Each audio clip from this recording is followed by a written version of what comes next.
Welcome back to our channel Rama world. ఈరోజు video వచ్చి చంద్రగ్రహణం గురించి అండి. చంద్రగ్రహణం ఎప్పుడు వస్తుంది ఏంటి అనేది చాలామంది అపోహలో ఉంటున్నారు. గర్భిణీ స్త్రీలు ఎలా ఉండాలి, పిల్లలు ఎలా ఉండాలి, అసలు బయటికి వెళ్ళొచ్చా, ఆ సమయంలో తినొచ్చా ఏంటి అనేది చాలామందికి డౌట్ అనమాట. ఈ చంద్రగ్రహణం పడేటప్పుడు అది చాలా పవర్ఫుల్ అయిన మామూలు శాంపిల్గా వచ్చిన గర్భిణీ స్త్రీలు అయితే మాత్రం చాలా జాగ్రత్తగా ఉండాలండి. ఆ సమయంలో అసలు ఇంట్లో నుంచి బయటకు అయితే వెళ్ళకూడదు, ఇంట్లోనే ఉండాలి. అది కూడా మంచం మీద పడుకొని మాత్రమే ఉండాలండి.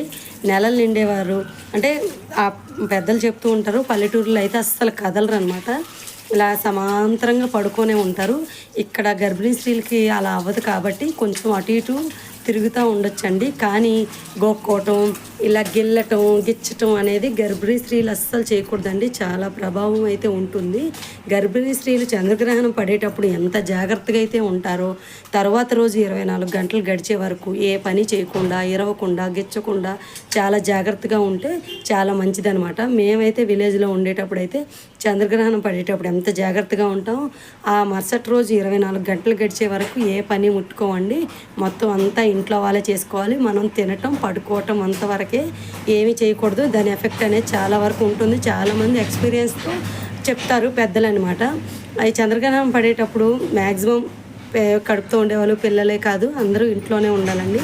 చంద్రగ్రహణం పడే ముందు ఒక 4-5 గంటల ముందు అయితే ఆహారం అయితే తీసుకోవాలి. చంద్రగ్రహణం పడేటప్పుడు ఆహారం తినటం వల్ల మనకి ఆరోగ్య సమస్యలు వస్తాయని చెప్పి పెద్దలు చెప్తూ ఉంటారు. బయట తిరగటం ఇవన్నీ మానేసుకుంటే చాలా అంతవరకు మంచిదనమాట.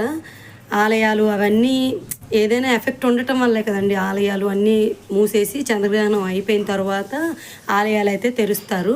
ఇంకా గ్రహణం విడిచిన తర్వాత అయితే ప్రతి ఒక్కరూ తలస్నానం చేసి ఇంట్లో ఉన్న దేవుడు బల్లలు, ఫోటోలు అన్నీ శుభ్రం అయితే చేసుకోవాలండి.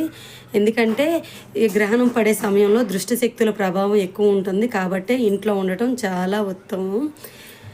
ఇంకా వచ్చేసరికి ఇంకా ఈ గ్రహణం పడే సమయం ముందే మనం ఆహారం అయితే తీసేసుకోవాలి. ఇంట్లో ఉన్న ఇంట్లో ఉప్పు, కారం, పసుపు, ఈ నెల సరుకులు అవన్నీ ఉంటాయి కదండి, బియ్యం, వాటరు, అన్నిట్లో గరిక అంటే మీకు ఐడియానే ఉంటుంది కదా, గరిక దొరకదు అనుకున్న వాళ్ళు మాత్రం తులసి ఆకు అయితే తీసుకొచ్చి మన ఇంట్లో ఉన్న వస్తువులన్నిటిలో వేసుకోవాలండి.